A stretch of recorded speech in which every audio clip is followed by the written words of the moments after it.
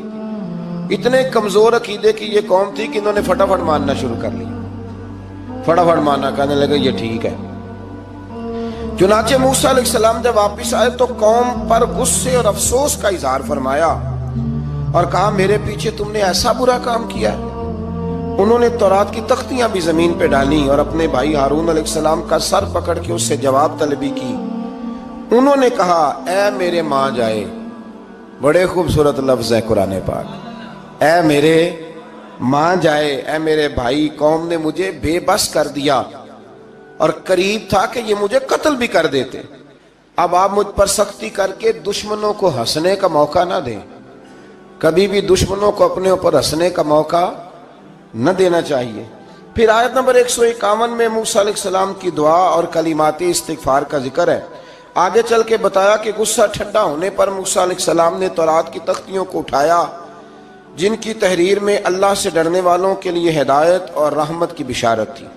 آیت نمبر 156 سے لے کر 158 تک میں موسیٰ علیہ السلام کی دعا کا ذکر ہے، جس میں انہوں نے اپنی قوم کے لیے اللہ تعالیٰ سے دنیا اور آخرت کی بھلائی مانگی۔